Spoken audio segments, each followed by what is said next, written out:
Hello everyone, आप सबका वांगशान bubble में फिर से एक बार बहुत बहुत बहुत स्वागत है। चलिए असासिन्स ब्रदर के पार्ट 16 को शुरू करते हैं। तक हमने देखा था मैक्स, सेन और ईबो सिटी में घूम रहे थे, जहाँ पर वो एक जगह जाते हैं जहाँ ईबो बहुत सारी चीज़ें खेलता है, नई नई चीज़ें सीखता है। जिसके बाद एक जगह पर वो शूटिंग एरिया में आ जाते हैं, जहाँ ईबो के गन पकड़ने के तरीके को देखकर ही बाकी के लोग उस पर हंसने लगते हैं। तो सीएन ने उसे पीछे से डांटते हुए कहा, ऐसे गन पकड़ोगे तुम? अब वो ईबो के पास आया और उसने ईबो के हाथ में गन पकड़ी। फिर उसके कमर पर हाथ रखते हुए कहा, सीधे खड़े रहो वरना तुम्हारी कमर में झटका लगेगा। अब अपने हाथ सीधे रखो और गन को टाइटली पकड़ो, और हाँ, अपने कंधों को ऐसे दबाकर मत रखना, ऐसे बिल्कुल सीधे। अब उसने ईबो के हाथ को पीछे से पकड़ लिया, मानो जैसे सीएन ने ईबो को हर तरफ से घेर लिया था, जिस वजह से ईबो पूरी तरह से ब्लैंक हो गया था। सीएन ने नोटिस किया और पूछा, क्या हुआ? ईबो ने कहा, हाँ। तो सीएन ने कहा, तुम कहाँ देख रहे हो? अब जाकर ईबो होश में आया। उसने कहा, उस बोर्ड की तरफ। तो सीएन ने कहा, तुम्हें कहाँ शूट करना है? ईबो ने कहा, उस गोल बोर्ड पर। सीएन ने कहा, नहीं, तुम्हें सबसे बीच वाले सर्कल पर शूट करना है। बस एक पॉइंट पर फोकस करो। फोकस गया तेल लेने। सीएन चाहता था वो ईबो को बैक हक करके उससे फोकस करवाएगा। ईबो ने किसी तरह से शूट तो कर दिया, पर उसके शूट का दूर दूर तक कोई ठिकाना ही नहीं मिला। कम से कम वो बोर्ड पे तो नहीं था। सीएन ने ऑलरेडी ईबो को फ्री कर दिया था और मैक्स बिना आवाज़ किए हंस रहा था, और ईबो शुक्र मना रहा था कि वो नूडल बनकर ज़मीन पर रेंग नहीं रहा है शर्म के मारे। अभी भी ईबो के पास 2 मौके थे, तो उसने फिर से टारगेट पर फोकस किया। फोकस फोकस, सबसे छोटे सर्कल पर फोकस, और फिर शूट किया। इस बार उसका शूट 1 और 2 लाइन के बीच में अटक गया। ऐसे इसमें उसकी क्या गलती थी? उसके शूट करते ही गन ने उसे पीछे धक्का दे दिया, तो उसे कंट्रोल नहीं हुआ। फिर भी मैक्स ने उसकी तारीफ़ की। ईवो ने फिर से एक बार शूट किया। इस बार उसका स्कोर 6 आया। ईवो ने सोच लिया था वो अपने स्किल को परफेक्ट करेगा। वो भी बिल्कुल सीएन की तरह बनना चाहता था, सीएन के लिए अच्छा बनना चाहता था। माना कि असली गन एक अलग चीज़ होती है, पर वो ये तो सीख सकता था कि शूट कैसे करते हैं। अब वो वहाँ से बाहर आए। रोड पर मैक्स और ईबो चल रहे थे, एक दूसरे के करीब करीब, और सीएन उनसे थोड़ी सी दूरी पर था। ईबो ने पूछा, मैक्स काका, सीएन सब चीज़ों में इतना परफेक्ट क्यों है? क्या उसने बहुत प्रैक्टिस करी थी? मैक्स ने कहा, हाँ, उसने बहुत प्रैक्टिस की थी। वैसे वो बहुत होशियार भी है और एक्स्ट्रा ऑर्डिनरी भी। उसके साथ अगर हार्ड वर्क को जोड़ दिया जाए फिर तो पूछो ही मत। ऊपर से वो ऐसा बंदा है जिसे हारना बिल्कुल पसंद नहीं है। ईबो ने पूछा, आप कब से उसे जानते हो? मैक्स ने कहा, उसके बचपन से। ईबो बोला, ओह, वो किस तरह का जॉब करता है? क्या वो अकेला है? उसके परिवार में कोई नहीं है? मैक्स ने मुस्कुराकर कहा, वो अकेला था, पर अभी तुम उसके साथ हो, है ना? ईबो ने कहा, उसकी लिप्स अपने आप ही एक छोटी सी मुस्कुराहट में बदल गए। ईबो ने पूछा, क्या उसकी फ्रेंड्स हैं? मैक्स ने कहा, हाँ, कुछ है, और उनमें से मैं एक हूँ, और बाकी लोग भी हैं जो उसके साथ काम करते हैं। वैसे ज़्यादा लोग नहीं हैं जो उससे बात करते हैं, पर ये सब तुम मुझसे क्यों पूछ रहे हो? तुम तो सीएन से भी बात कर सकते हो, है ना? क्या तुम्हें इससे डर लगता है? ईबो ने कहा, नहीं, वो डरावना नहीं है, पर वो मुझसे ज़्यादा बात नहीं करता। तो मैक्स काका, आपने मुझसे क्यों कहा था कि मुझे उसका ख्याल रखना है? मैक्स ने स्माइल करके ईबो के बालों को सहलाया और कहा, क्योंकि वो अकेला था और वो इतना परफेक्ट है कि कोई भी उसके पास आने की हिम्मत नहीं करता। या तो वो उससे डरते हैं या उससे नफ़रत करते हैं, पर वो दिल का बुरा नहीं है। ईबो ने कहा, हाँ, मैंने तो सोच लिया है, मैं उसे कभी नहीं छोड़कर जाऊंगा, चाहे जो हो। तुम लोग क्या बात कर रहे हो? तभी सियन पीछे से आकर बोला, ओह सियन, तुमने तो मुझे डरा ही दिया। ये तो बस ईवो मुझसे तुम्हारे बारे में पूछ रहा था, मैक्स ने कहा। तो ईवो हकलाते हुए बोला, नहीं मेरा मतलब है। वो बोलते बोलते रुक गया, साथ ही पलकें भी झुका ली। देर हो रही थी तो उन तीनों ने बाहर ही डिनर करने का डिसाइड किया और एक रेस्टोरेंट में पहुंच गए। सभी लोगों ने अच्छे से खाना खाया। मैक्स बातें करने में सच में बहुत अच्छा था, तो उनका टाइम पास भी बहुत अच्छे से हुआ, जब तक कि ईवो ने डकार नहीं मारी और वो तुरंत दौड़कर वॉशरूम के लिए नहीं गया। लगभग 15 मिनट बीत गए। सियन सोचने लगा उसे इतनी देर क्यों हो रही है, पर जब ईवो तब भी नहीं आया तो उसने चेक किया, पर उसे ईवो के ट्रेसेस कहीं नहीं मिले। मैक्स समझ गया। उसने कहा, वो आ जाएगा, चिंता मत करो। सियन ने कुछ नहीं कहा, पर अगले ही पल वो दोनों टेबल छोड़कर चले गए वॉशरूम की तरफ। वो दोनों एक दूसरे से बिल्कुल सैनिक होकर चल रहे थे, बिना उनके नॉलेज के। जब भी वो सुसु करके निकलने ही वाला था, तभी वहाँ पर एक लंबा सा झाड़ू लेकर एक आदमी आया। उसने ईवो को देखा और अगले ही पल उसका दिल 1-2 बीट और धड़क गया। ईवो उसे जानता था। वहाँ पर वो दोनों ही थे, इसलिए उस इंसान ने ईवो को तुरंत पहचान लिया। उसने पूछा, ईवो, क्या ये तुम हो? हो lavender scented ultra soft marshmallow boy, तुम कहाँ गायब हो गए थे और अब तुम यहाँ दिख रहे हो?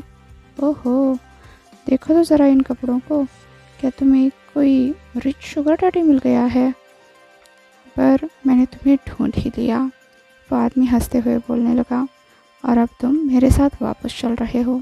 उसने ईवो का हाथ पकड़ लिया और उसकी आंखें मानो लत से जलने लगी। ईवो ने किसी तरह से पैंट की चैन ऊपर खींच ली और वहाँ से ईवो ने किसी तरह से जिप लगाई। वहाँ से भागने की कोशिश करने लगा, पर उस आदमी ने उसका रास्ता रोक लिया।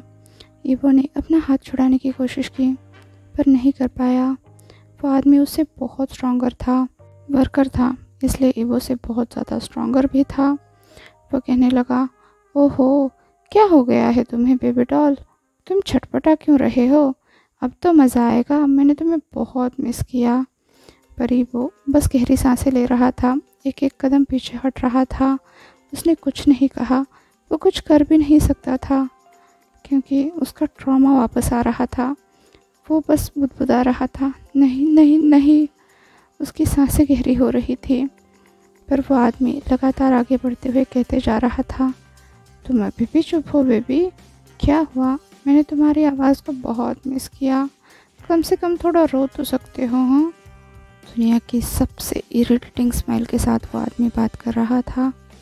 उसने ईवो के बाजू पर हल्के से हाथ फिराया, बस उंगलियां टच हुई।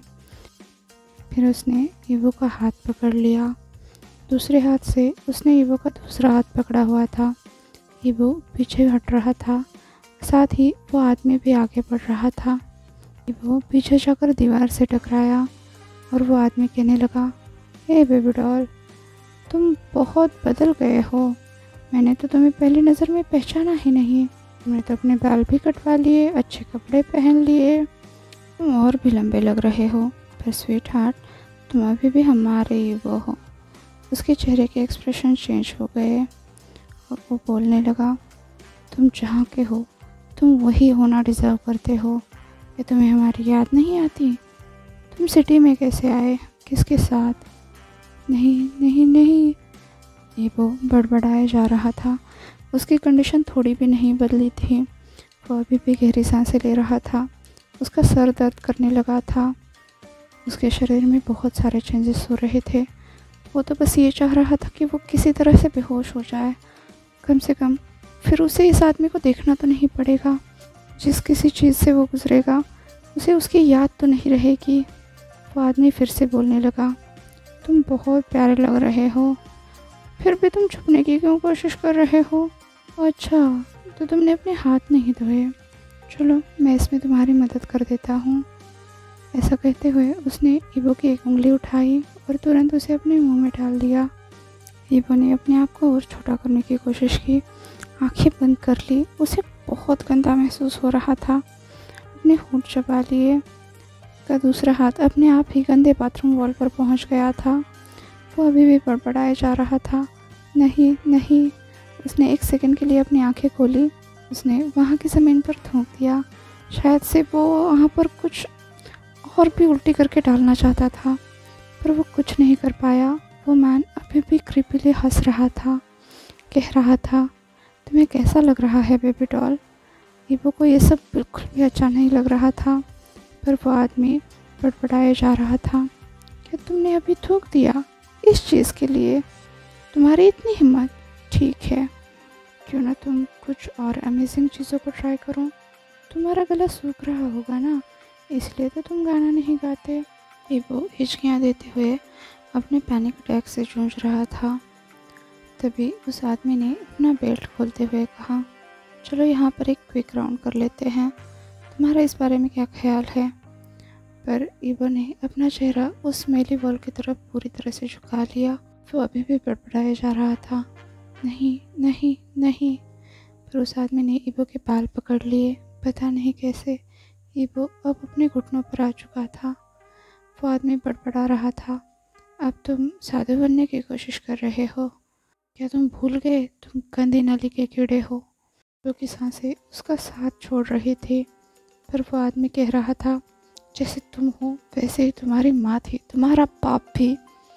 तभी वो बहुत ज़ोर से चिल्लाया, लेट गो ऑफ मी! उसने पूरा जोर लगाकर उस आदमी को पीछे धक्का दे दिया और आखिरकार वो खुद को आज़ाद कराने में कामयाब हुआ। वो अभी भी बहुत गहरी सांसें ले रहा था, आंखों से आंसू बह रहे थे। उसके दिल में जलन हो रही थी, गले में जलन हो रही थी। वो चाहता था वो ज़ोर से चिल्लाए, बहुत ज़ोर से रोए। इधर यह आदमी कन्फ्यूजन में खड़ा था, क्योंकि ईवो की इंग्लिश उसे समझ नहीं आई थी। क्या ये सच में उनका ईवो था? हो सकता है वो किसी अमीर आदमी के पीछे पीछे शहर में भी चला आए, पर वो इंग्लिश कैसे बोल सकता है? क्या कहीं उसने गलत आदमी को तो नहीं पकड़ लिया? वो डरने लगा, पर इससे पहले कि वो कुछ और सोचे, किसी नतीजे पर पहुँचे, उसके पैरों तले ज़मीन खिसक गई। तभी पीछे से कोई चिल्लाया, मेरे भाई के साथ तुम कर क्या रहे हो? उस आदमी ने डरते हुए पीछे देखा दरवाजे पर, और वो समझ गया वो तो गया काम से। इसका भाई, क्या उसने सच में किसी गलत आदमी से पंगा लिया है? ये सच में किसी अमीर आदमी की औलाद है और इस डरावने इंसान का भाई? हो सकता है सच में दुनिया में एक जैसे दिखने वाले लोग होते होंगे, या फिर ये उसकी आंखों का धोखा है। पर ये लड़का ईवो की तरह क्यों ऐसे बर्ताव कर रहा था, उस गंदे नाले के कीड़े की तरह? उसने अपने हाथ जोड़ लिए और बोला, सर प्लीज़ मुझे माफ़ कर दीजिए, मुझसे गलती हो गई, ये एक गलतफहमी। पर इससे पहले कि वो कुछ बोले, सीएन सीधा उसके सामने आ गया और उसने अपने आप को बहुत मुश्किल से रोक लिया। उस आदमी को पीटने से नहीं, उसे मारने से। पर ईवो की आवाज़ सुनकर, ईवो की कंडीशन देखकर सीएन अभी उस आदमी के बारे में सोच भी नहीं पा रहा था। बेचारा ईवो सब कुछ देख पा रहा था, शायद समझ भी पा रहा था, पर उसकी हालत ऐसी नहीं थी कि वो कुछ भी रिएक्ट कर सके। वो अपने होश में ही नहीं था। सीएन ने उसकी तरफ देखा, सोचा कि उसकी तरफ जाए, पर जैसे उसने एक कदम बढ़ाया वो रुक गया, क्योंकि अभी वो सीएन से भी डर रहा था। सीएन ने तुरंत अपना कदम पीछे हटाया। वो अभी इस सिचुएशन को और ख़राब नहीं करना चाहता था। उसने बहुत ही सॉफ्टली पूछा, तुम ठीक हो? इसने तुम्हारे साथ क्या किया? शायद से अब तक ईवो की भी ताकत वापस आ गई थी। वो अपने पैर हिला पा रहा था। ईवो उठा और सीएन के सामने से वहाँ से भागा एक क्यूबिकल की तरफ, और उसने दरवाज़ा बंद कर लिया। ये सब इतनी जल्दबाजी में हुआ कि कोई भी कुछ समझ नहीं पाया। वहाँ का केयरटेकर और मैक्स ईवो के पीछे भागे। उन्हें सिर्फ ईवो की आवाज़ सुनाई दे रही थी। कुछ और वर्कर भी बाहर से उस सीन को देख रहे थे। वहाँ का ओनर वहाँ पर नहीं था और केयरटेकर ने सीएन से कह दिया कि वो इस नए स्वीपर को अच्छे से देख लेगा। उसने सियन से माफ़ी भी मांगी, साथ में ये भी विनती की कि वो इस बात को ना फैलाए ताकि दूसरे कस्टमर और पुलिस में भी रिपोर्ट ना जाए। इस सब के बीच में सियन सिर्फ़ और सिर्फ ईबो के लिए परेशान था। वो ईबो का इंतज़ार कर रहा था उसी वॉशरूम में, पर सियन बस कुछ पानी की आवाज़ें सुन पा रहा था ईबो से। वो परेशान होकर वहीं पर चक्कर लगा रहा था, पर अभी ईबो के पर्सनल स्पेस को डिस्टर्ब नहीं करना चाहता था। ईबो के खुद से बाहर आने का इंतज़ार कर रहा था, और ईबो की जो हालत अभी उसने देखी थी, उसे देखकर सियन को लग नहीं रहा था कि उसका जो कुछ भी बात वो करना चाहता है उसे ईबो को कुछ मदद मिलेगी। सियन को देखकर तो ऐसा लग रहा था कि जैसे वो अपनी वाइफ के डिलीवरी का इंतज़ार कर रहा हो। ऑपरेशन थिएटर के बाहर मैक्स भी वहीं था, वो भी वॉशरूम का दरवाज़ा खुलने का इंतज़ार कर रहा था। फाइनली ईबो बाहर आ गया। उसके ड्रेस पर काफ़ी सारे रिंकल्स लगे थे। उसके हाथ, शर्ट के स्लीव्स, जीन्स, चेहरा सब कुछ गीला था। वो बिल्कुल किसी बीमार आदमी की तरह लग रहा था, जैसे उसकी दिल की धड़कनें बहुत स्लो हो। किसी बीमार आदमी की तरह ही चल रहा था। वो भागकर ईबो के पास गए। दोनों ने ईबो को पकड़ लिया। मैक्स ने सबसे पहले तो ईबो की पल्स चेक की, उसकी कंडीशन चेक की, ईबो को ट्रॉमा से बाहर लाने की कोशिश करने लगा, पर ईबो तो पत्थर का बन चुका था। बस आंखों की पुतलियाँ हिल रही थी। सियन ने अपना रुमाल निकाला, ईबो का चेहरा पोंछना चाहा, तभी वो केयरटेकर वापस आ गया। चिकनी चुपड़ी बातें करके उनसे माफ़ी मांगने लगा। फिर उसने कैब बुलाई, उसका किराया अदा करके सबको घर भेजा। मैक्स अभी भी परेशान था, पर वो रुक नहीं सकता था। उसे अपने घर जाना था, तो उसने सियन और ईबो को छोड़ा और फिर वो कैब में बैठकर चला गया। अंदर जाते ही सियन ने ईबो को बेड पर बिठाया, उसकी तरफ देखा। ईबो बिल्कुल ब्लैंक हो चुका था, बस सांसें ले रहा था और कुछ नहीं। सियन ने उसे कहा कि वो फ्रेश हो जाए। फिर उसने अपना शर्ट निकाला, पर जब वापस ईबो की तरफ देखा, ईबो अभी भी वैसा ही बैठा था। सियन ने पूछा, क्या तुम्हें पानी चाहिए? ईबो ने अपना सर हिलाया, मतलब नहीं। सियन ने कहा, थोड़ा पी लो, तुम्हें अच्छा लगेगा। उसने ईबो को पानी दिया। ईबो सारा पानी पी गया, आखिरी बूंद तक। जब सियन ने देखा, वो सारा पानी ईबो के मुंह से वापस आ चुका था, नीचे गिर रहा था। ईबो में अभी भी कोई बदलाव नहीं था। पता नहीं ये क्या फीलिंग थी। सियन अपना सर खुजा रहा था। वो ईबो के पास गया, फिर वापस आया, उसके सामने बैठा। फिर सोचने लगा कि वो क्या करे, इस चीज़ को कैसे मैनेज करे। ईबो को थोड़ा पसीना आ गया था, इसे ने नोटिस किया। फिर वो टॉवल लेकर आया, ईबो की तरफ देखा और साय करके ईबो को टॉवल दिया। बोला, ये लो, इसे अपना पसीना पोंछ लो। तुम इतना पसीने से तरबतर कैसे हो सकते हो? अभी तो समर भी नहीं है। फिर उसने कहा, तुम ऐसे क्यों हो? क्या तुम स्ट्रांग नहीं हो? तुम रोज़ प्रैक्टिस करते हो ना, फिर तुम्हारा कॉन्फिडेंस कहाँ गया? सियन पूछ रहा था, पर वो इतना पोलाइट था कि उसे खुद की आवाज़ पर ताज्जुब हो रहा था। माना कि ईबो अभी इतना ट्रेन नहीं हुआ था कि वो किसी के साथ फाइट कर सके, फिर भी सियन उसे कंफर्ट दे रहा था, उसे अपनी ताकत पर भरोसा करने को कह रहा था। वो जानता था ट्रॉमा से निकलना इतना आसान नहीं होता।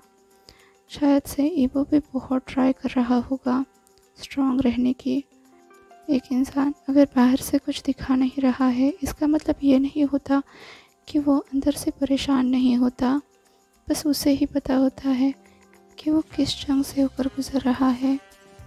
ईबो ने अपनी नाक बंद की, अपने होंठ, उसकी सांसें गहरी हो रही थी, और अब जाकर उसे ऐसा लग रहा था कि उसे रोना चाहिए, पर रोना आ नहीं रहा था। उसने कहा, मुझे माफ़ कर दो सियन, मैं नहीं कर पाया। मैंने सोचा मुझे नहीं डरना चाहिए। मैंने कोशिश की मैं उसकी तरफ ना देखूं, पर बहुत वक्त हो गया है। वो अचानक से आ गया और मैं ईवो ने अपने होंठ छुपा लिए, इतने कि उससे खून निकलने लगा। सेन ने कहा, कोई बात नहीं। वो ईवो के पास आ गया, उसके बाल सहलाए। अचानक से ईवो ने सेन के चेस्ट पर अपना सर रख लिया। सेन को तो पता भी नहीं चला, पर धीरे धीरे उसे एहसास हो गया उसका शर्ट वेट हो रहा है। ईवो अब रो रहा था। सेन ने कुछ देर तक इंतज़ार किया, शायद ईवो इस तरह से शांत हो जाए। आज के लिए बस इतना ही। आपसे कल मिलती हूँ, तब तक के लिए अपना ख्याल रखिए। वीडियो पसंद आया हो तो लाइक, शेयर और कमेंट कर दीजिए। और हाँ, अभी तक चैनल को सब्सक्राइब नहीं किया है तो सब्सक्राइब भी कर दीजिए। और वांगशान बबल में खुश रहिए। Thank you.